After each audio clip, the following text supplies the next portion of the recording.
Hello, I'm Henry Bonsu, and this is Doubling Down, where every week we tackle a topic that's got you talking on social media and beyond.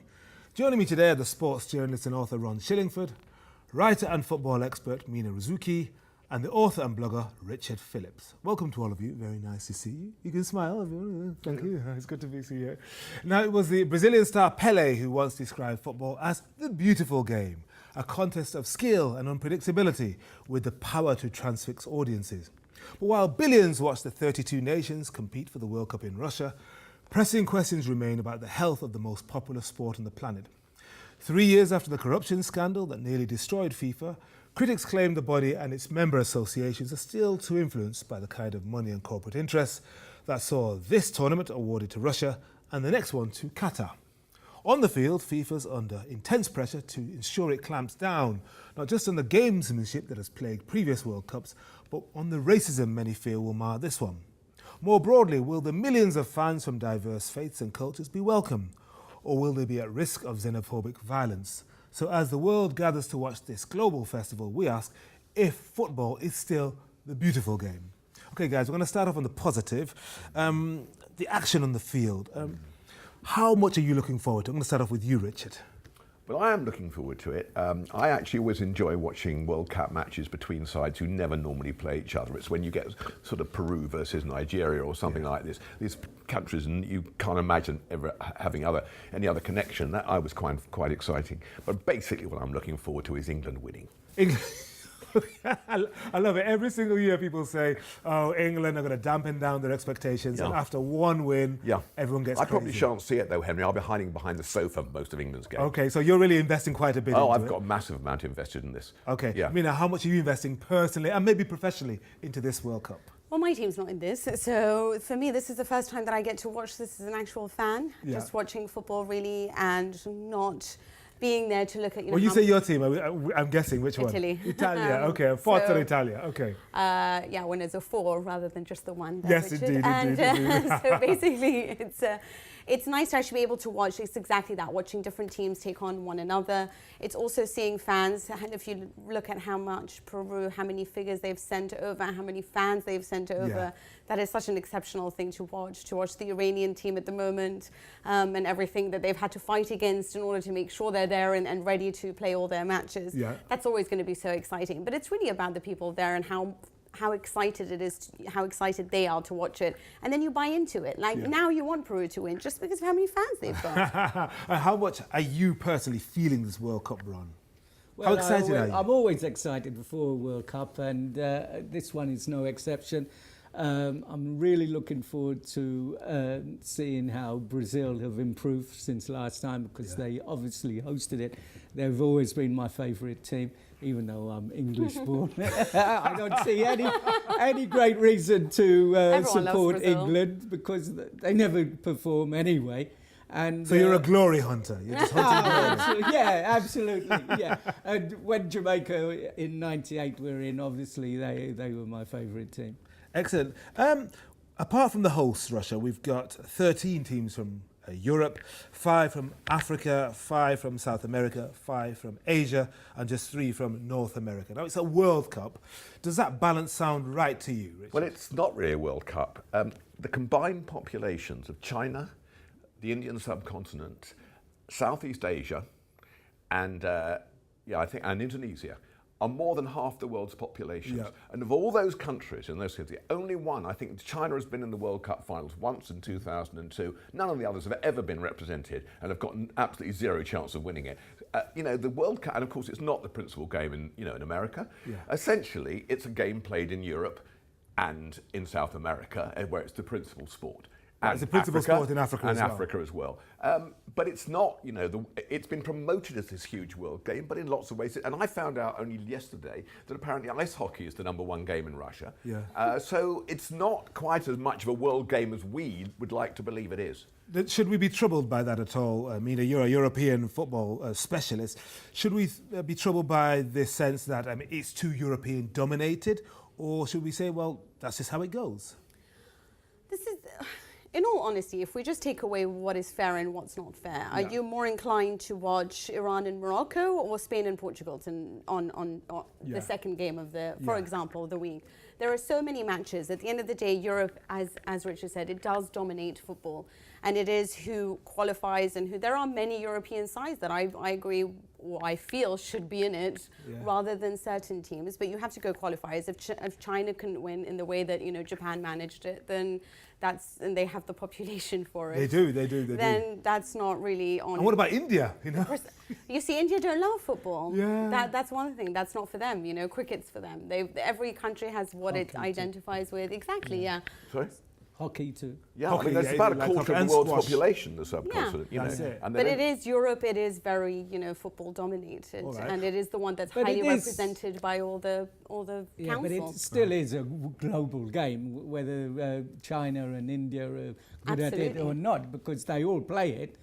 Absolutely every country. There's 203 federations, football federations in the world, and China of pumping all this money into it. The president wants to be competitive at world level within the next few years, which is why he's investing so much in the grassroots. And it does pay dividends because it's happened in the past. Previous teams who have won it have invested in their youth. Germany weren't doing particularly well in the 80s and early 90s, and that's when they decided to invest a lot of time. And we've seen the results, have we not? Absolutely, but Well, Italy no, did well, the the thing same is- thing and won in Yes. 2006. France did the same and It's won what in Russia should have done. 98. It's what Russia should have done. It And was what so Russia on. should have done. Spain as well. Spain won 2010. Well, here's the thing, if you look at it, and this is about the balance of power in world football. I mean, this one's to you. I mean, should it trouble us that only 8 countries have ever won the World Cup? Brazil, 5 times. I know. Germany and Italy 4 times. That's Argentina twice. Uruguay twice. France, England and Spain all once. Should we be troubled by that, Mina, at all? So Or what are you trying to say, that we I should try to suppose- help another team? Well, just think about it. It's a global game. Yeah. Look at the Champions League. If you look at just basic tournaments in Europe, you'll find it's always the same teams that win it. Football, a lot is about, it's not just about your physique or your technique, it's also about a pedigree and a mentality that you need to have. If you're raised in Germany and Italy, you are taught from a young age to accept criticism and to deal with it. Whereas there are some nations where the slightest hint of that can bring them down quite impressively. For example, Serbia have one of the most magnificently assembled talents, really. In this team, it is one truly exceptional side of talent. But they don't really have the mentality. Look at Belgium. Again, they are a beautifully, you know... Individually, the players are amazing. But it's about whether or not you dream of representing your country above all else, whether that your jersey for the national team means more than your club football, and whether you can play as a unit and understand how to sacrifice and play for your team. And I think that comes with the ability to, to understand and to have a winning pedigree and coaches and a country that lives for the game. And you'll see that most of the time that is, Argentina, Brazil, Italy, Germany. I love this notion of, talent versus mentality. Very controversial. We may come back to that later, Amina. But we'll move on because I want to talk about money for now.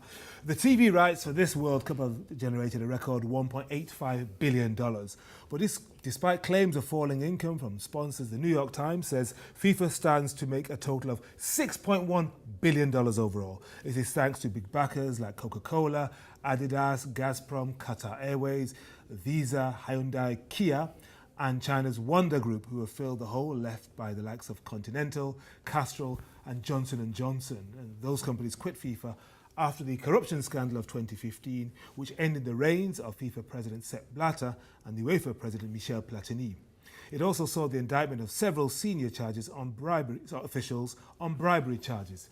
Okay, panel, I'm going to start off with you, Ron. Has FIFA cleaned up its act to your satisfaction? New guy in there, have they cleaned house? Well, to a certain extent they have, because they have to be more transparent. When everybody got arrested for all their misdemeanors 3 years ago, obviously all the corruption was blown apart. But it's a slow process. But isn't the problem that you've got FIFA, the federation in Zurich, but you've got all these, I think you said something like 203 member associations, and the money trickles down from FIFA to those associations who are supposed to use it for developing the game at grassroots You're level. dealing with human beings here. It's utopia to expect anything that's more. right. It's not going to work completely well. The federation, all the federations have got the same power, and which is ridiculous. Well, in terms of voting rights at the Congress. Yeah, exactly. You've got places like Montserrat with a population of 5,000 got the same voting right as China, 1.4 billion people. Yeah. That just doesn't make sense. Richard, do you think FIFA's clean house? I don't like the idea that corruption is inevitable. I don't think it is. I think it's a very dangerous road to go down when we accept the fact that, well, it's going to happen. And I don't think it is. No, but if you have the votes of your country in your hands, and you're from a very small place, and then there are lots and lots of rich money men and women from countries that want the World Cup, and they will spend lots of money in your country, give you personally money for yourself and your family, and we've seen so many people tempted over the years, haven't we? Yeah, and have people been crooked? Yes. Obviously FIFA was absolutely corrupt. We know that Qatar, anybody who seriously thinks that Qatar got that World Cup without some brown envelopes being passed around in one way or another, possibly metaphorically, but nevertheless, somewhere, or that Russia got it for any other reason, I think it's ridiculous. Of course it is, and I don't know to what degree it's been cleaned up. I don't accept that it has to be crooked. I think people, there are people who've got, some principle, and we should be encouraging people to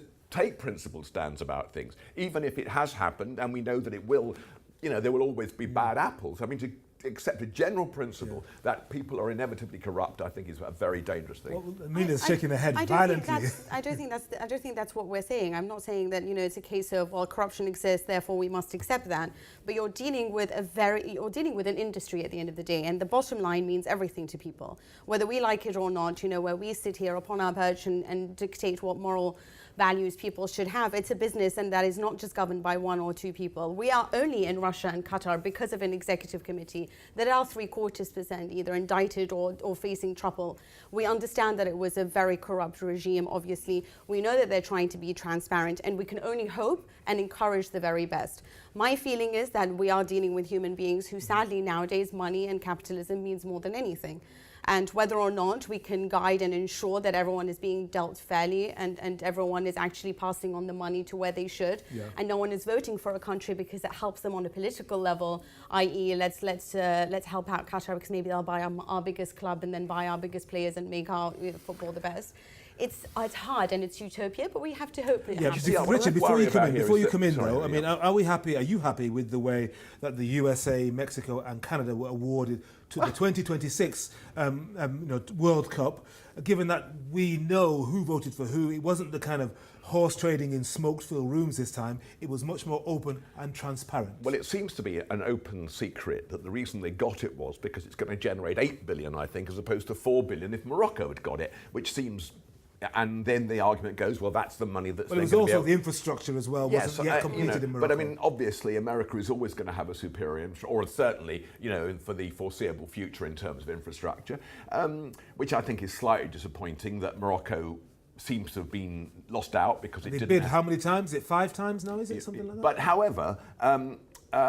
is it a good thing? I don't know. You're talking about Mexico, of course, is a tremendous, has a great football tradition. Mm-hmm. Canada has no football tradition. And America's is, they're forever trying to sort of make it, a big sport, but it never quite cuts through, it seems to me. Amina, let me ask you this. In the World Cup of 2026, spread between those 3 countries, we're going to have 48 teams instead of the current 32. And I'm old enough to remember when we had 16 teams in the World Cup.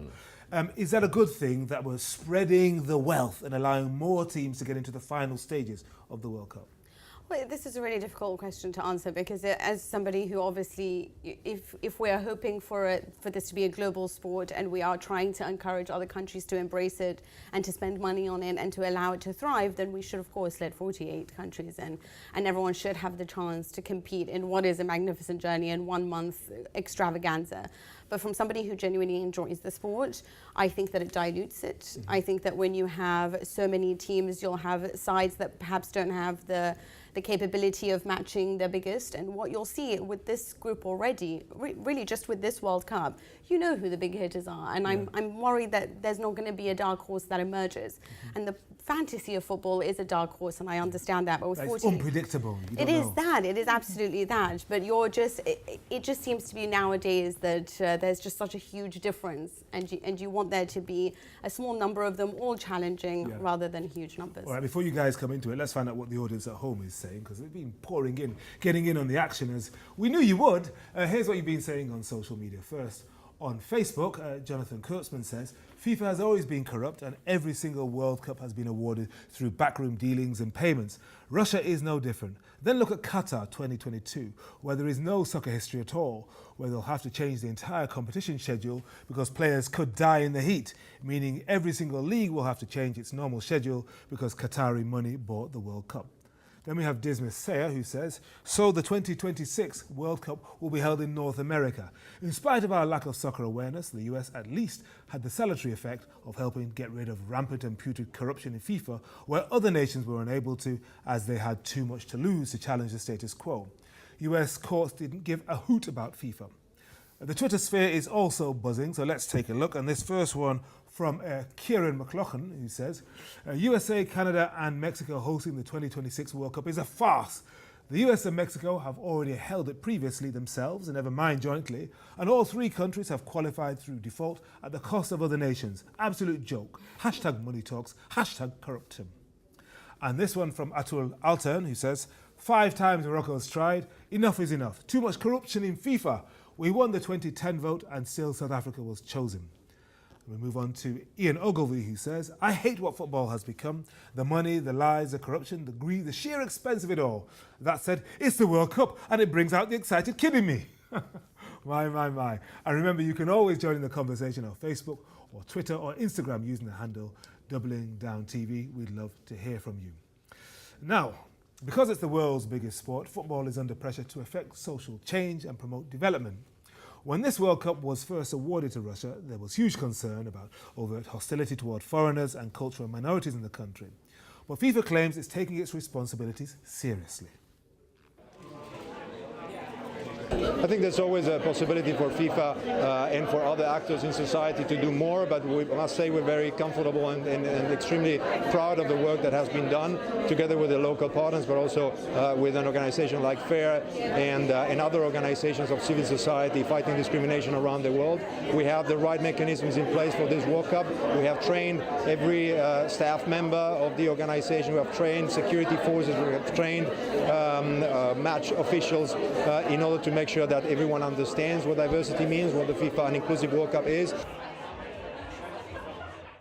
So FIFA very, very clear about what it's been doing to try and bring people together and spread diversity.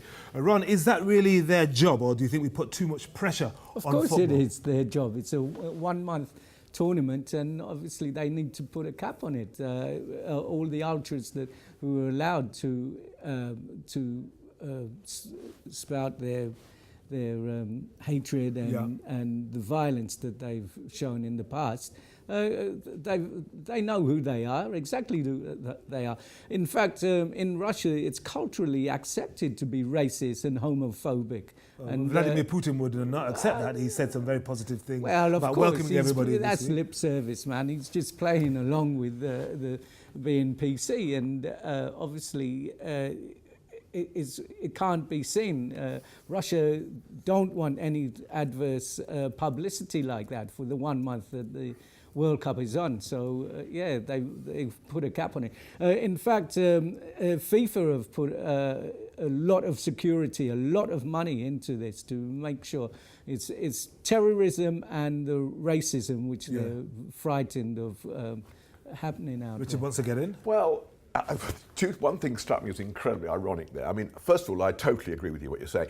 The programme the other night, I saw the panorama with David Dimbleby about Russia. It was really illuminating and pretty chilling, I thought. The very fact we don't want to know about this. We actually want to go and watch the football, have a lovely time, turn a blind eye to the fact that basically it's a completely corrupt country run by gangsters. Yeah. And, you know, one statistic alone, 99% of people who get charged in court are convicted. You don't need to know a lot more about, and yet nobody wants to know. We're all going to pretend it's all marvellous for the next month. But something. But isn't the point about this tournament and hosting it that Russia wants to say, look, that's not who we are. That's just the extreme. But that's fake news. Basically, you know? they know who. They're going to basically make damn sure that for the rest of the world, we see this picture. We won't see any of this going on because they'll make jolly sure that the people who might do it are not allowed. But it won't change anything after the World Cup's over. You can say this, Mina, in a way about almost any country. Look at Italy. Yeah. When it comes to Western Europe, Italy gets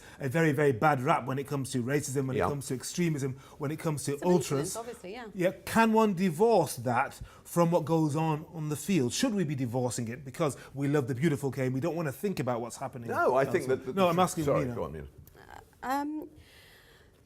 Because we want Bella Italia, you know, we don't want ultras. It's not about divorcing it or not. I'm just saying that my whole issue with this is that at the end of the day, Russia has come out obviously and said that we don't have any racism, and yet they employed a minister to deal with racism, which means they understand that there is a problem there.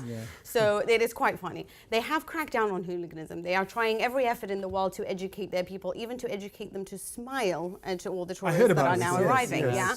But my point is that I know that we're all very angry and we continue to label Russia this ridiculous country and that's corrupt. But shouldn't we like the fact that they're at least trying to teach their people to combat this problem, that they are actually looking at this and realizing, some of them, that there is a problem, and that through this education of exposing them to a huge international tournament, that perhaps they might learn, listen, we're not going to teach an entire country something that has been ingrained in them since they were children, and you're not going to change that, whether it's a Western European country, an African, or whatever it may be. But at the end of the day, the whole point of the beautiful game and this whole international tournament is to bring people together and perhaps make people change their ways eventually towards one another. And rather than just continue to labeling them and therefore let's exclude everyone, why not bring them in, teach them how it is, and perhaps they might change their ways. Gianni Infantino couldn't have said it any better than Mina. What do you say, Ron? Because, I mean, by doing this, we're exposing Russia to the world, a bit like in the Olympics back in 1980. It helps to foster change because the eyes of the world through football are on you. Precisely. Well, I agree wholeheartedly with what Mina said.